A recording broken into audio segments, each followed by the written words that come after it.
हक़ जी सरफ़ी न कंदा रहिया ऐं सभु आमंतु बिल्लाहि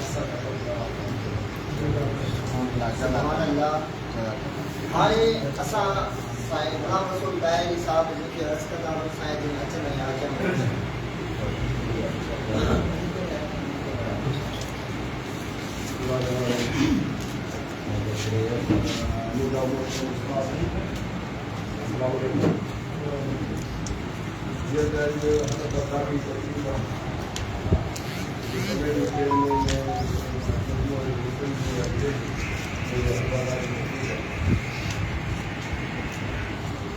गूगल के जेके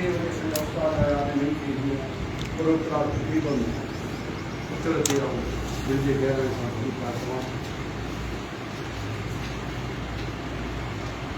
ये मुतराफ़िद आहे हलायूं इंशाअल्लाह पूजा कमेटी वाले मेंबर से ईमानदारी सां पूजा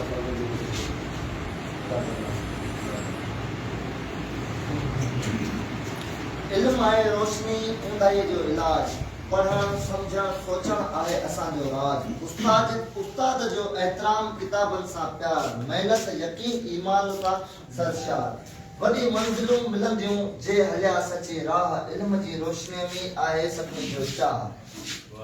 इहो साईं गुलाम रसूल साहब। हाणे असां साईं गुल मोहम्मद साहब जिनखे अर्ज़ कंदा आहियूं साईं जिन अजाम कुझु कमु। बिस्मिल्लाहिर्रहमानिर्रहीम। सदिय का काने वेल वेहण जी मता थे हूंदा आहे पेर लही पीढ़ीअ जो।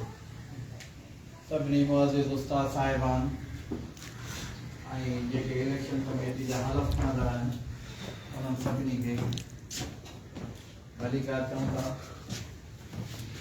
साईं जा पंहिंजो इलेक्शन जो जेको आहे टेंडूं रहणो आहे 3 साल जेको तंज़ीमी जे सूरत हाल जे करे उहो थोरो ढिलो थी वियो। बहरहाल देर आयत दुरुस्त आयत वरी बहितर।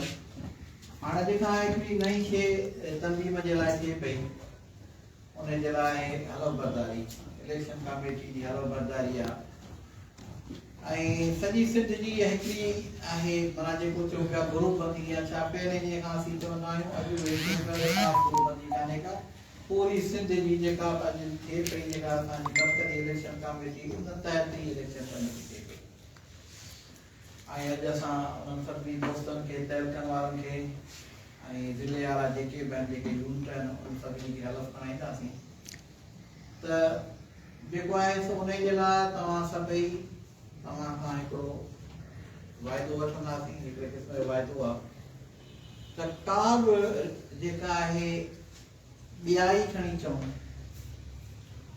या ख़्यालु रखो आहे पंहिंजो न तव्हां हिकिड़ो मुनसिफ़ वारो जेको आहे जज वारो किरदारु अदा करियो। उन में जेका बि शइ हक़ीक़ी हुजे कंहिंजो बि ज़ोर बार बर्दाश्त न आहे करणु। ऐं असीं चाहियूं था त इलेक्शन जेका फेयर थिए फ्री थिए फेयर थिए उन लाइ तव्हांखे हिकिड़ी मुंहिंजी पहिरीं इल्तिजा आहे।